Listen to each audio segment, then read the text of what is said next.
If you like the content, please take a moment to hit like and subscribe. It really helps out the channel. And my ego.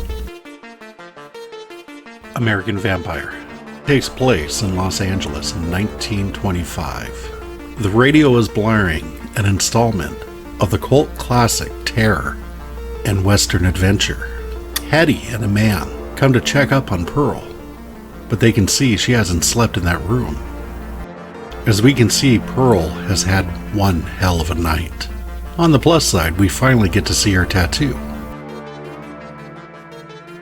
Yeah, Pearl's friends are probably scared shiftless at the sight of their friend in her current state.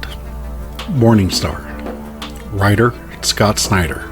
Artist, Raphael Albuquerque. They were able to get Pearl to a hospital, but the prognosis isn't good. Pearl's organs seem to be shutting down. The doctor warns Hattie that if Pearl has anyone important she'd like to see one last time, they need to come tonight. Hattie volunteers for a transfusion. Oh, fireworks. Also, Skinner Sweet drops in on Pearl. He cracks that the party had Pearl bored to death. Skinner decides he's going to do a solid and turn Pearl. This could be a flashback as we see Pearl as a child among some weird looking sunflowers. She asks her dad, why is he reaping so early? Huh? Her dad's a finger? I guess it wasn't a flashback or a memory, but a hallucination or dream of some sort. Pearl doesn't seem to like her new roommates. Ooh. Pearl makes it back to her apartment and finds Skinner laying on her bed. She's shocked, to say the least. Skinner reminds Pearl that he told her not to go. Pearl accuses Skinner of being a vampire, and of course he is. After Pearl asks Skinner, he breaks it down on what happened, and he mixes a couple fairy tales together. Skinner tells her she's dead. Skinner tells her she knows what happened. Pearl describes being bitten, and now she feels off. She looks at herself in the mirror and sees a distorted version of herself, which makes me wonder, do all vampires see themselves this way?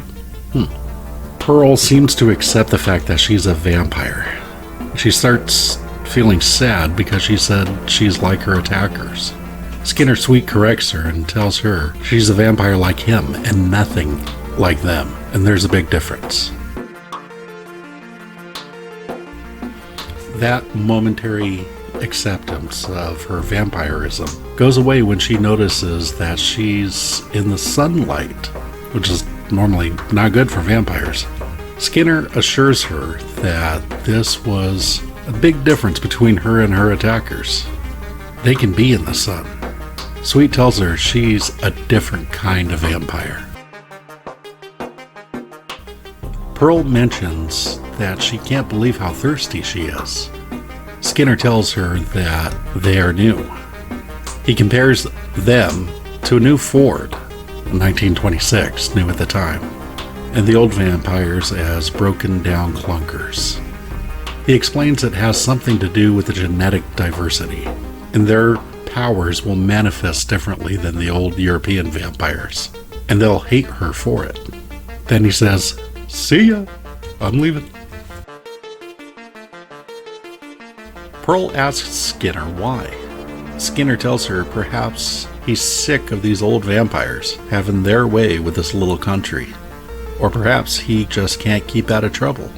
Skinner tells Pearl she's spunky, and he's counting on that spunkiness. He doesn't explain how her powers work, but he does give her a surprise in the closet. The pleading man in the closet is Chase Hamilton, the very same man who fed Pearl to her vampire attackers. Pearl unties him, and he bolts over to the telephone to try to get help. Miss Pearl isn't a big fan of Mr. Hamilton, except maybe what his insides might look like. Chase tries to run for his life, but the scary as fuck Pearl chases him down. See what I did there? Pearl manages to infect her prey with a venom of sorts. She's gonna eat him, but she's gonna interrogate him first. Or maybe she's just gonna play with her food. An assistant tries to collect Mr. Hamilton for a scene, but there is no answer. She tells him the movie loses money when he's late, and she's coming in. The poor assistant finds a grisly sight. You know, I've been thinking about characters like Mr. Hamilton and the old vampires, and I think this is pretty amazing. This title started around 12 years ago at this point, and the parallels between old and new Hollywood are just right there. Sadly, I could see these predatory vampires in real life, like the disgraced producer Harvey Weinstein and the predatory actor Kevin Spacey. Sadly, I know this still goes on in the entertainment industry. Some real-life monsters are way worse than these vampires in this comic. Anyway, that's my 2 cents.